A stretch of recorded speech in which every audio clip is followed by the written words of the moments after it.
जब तक तुमने जिनके ऊपर छोटे छोटे लोगों की 10-10, 20-20 लाख रुपए की लायबिलिटी तुम नहीं दोगे, मैं तुम्हारे पैसे नहीं देता।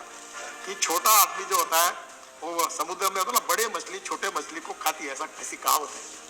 यहाँ प्रॉब्लम यही है कि गवर्नमेंट किसी भी पार्टी का हो, state government, central government, government के अलग अलग प्रकार के प्रतिष्ठान, पब्लिक अंडरटेकिंग माल खरीद लेते हैं, पैसे ही नहीं देते, और ये 3-3, 4-4 महीने नहीं देते। नेम और शेम करिए, कौन सी कंपनी सही वक्त पर पेमेंट नहीं कर रही है, ये कानूनी तौर से करिए, ये एक्ट में एक अमेंडमेंट लाइए।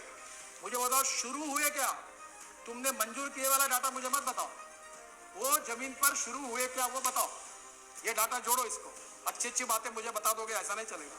ये क्यों नहीं हुआ ये बताओ। और सब एमएसएमई इसमें समाप्त होने के कगार पर, लोग बर्बाद होने के कगार पर खड़े हैं। अब वो प्रॉब्लम कैसा है जिसमें आपका मार्गदर्शन चाहिए। देश की और उद्योगों की स्थिति ऐसी है कि कानून पास करना बड़ा आसान है कि नहीं दिया पेमेंट 3 महीने तो इतना ब्याज लगाओ, नहीं दिया तो एमडी को इतने 8 दिन की जेल दे दो, कार्रवाई करें। और उनके भी प्रॉब्लम्स उतने ही तीव्र हैं, और इसलिए ये हमने एक समाधान पोर्टल निकाला। मुझे हमारे सेक्रेटरी कहते थे हमने इतनी अपनी मामला, ये मुझे कुछ मत बताओ, मैं गाँव में घूमता हूँ, हर आदमी बताता मेरे पैसे नहीं दिए। अब तुम बोलते हो समाधान समाधान, ये कोई समाधान के ऊपर मेरा समाधान नहीं है। 20-22 हजार केसेस है, आपने 25-1 हजार करोड़ का काम किया। मेरे अंदाज से स्मॉल स्केल इंडस्ट्रीज का पैसा, जो बड़े उद्योगपति, state government, central government undertaking, इनके पास जो लटका हुआ है वो अमाउंट 5.5 लाख से 6 लाख करोड़ तक है।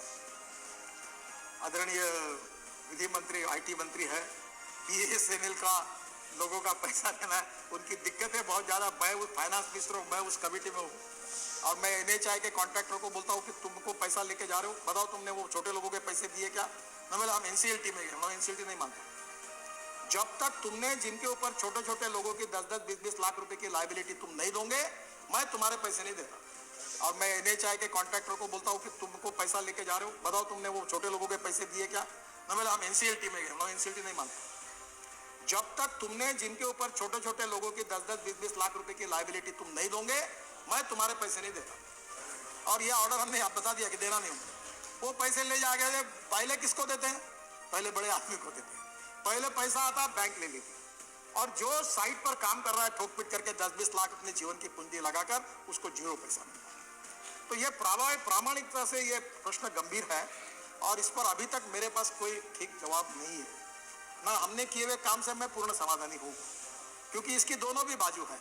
पर हम लोग फाइनेंस मंत्री जी के साथ बैठे हैं और इसके ऊपर कुछ ना कुछ समाधान निकालेंगे। एक बात बिल्कुल आवश्यक है कि एमएसएमई के सेक्टर्स के लोगों को अगर यशस्वी करना है तो उनका पेमेंट मैक्सिमम से मैक्सिमम 3 महीने के अंदर उनको देना ही पड़ेगा। अगर वो पैसा मिलेगा तो ये सेक्टर बहुत आगे जाएगा, अगर पैसा नहीं मिलेगा तो सेक्टर में छोटे छोटे लोग इसमें अड़चन में आएंगे। निश्चित रूप से इस बात का आपने सबने कहा है, हम इसकी गंभीर नोट लेकर हम इसमें जरूर काम करेंगे। ये टेक्नोलॉजी सेंटर्स के बारे में भी काफ़ी बड़े प्रमाण पर हमने काम किया है, और इसमें अभी 400 सेंटर्स खोलने के लिए 5,000 करोड़ की प्रोविजन की है ना।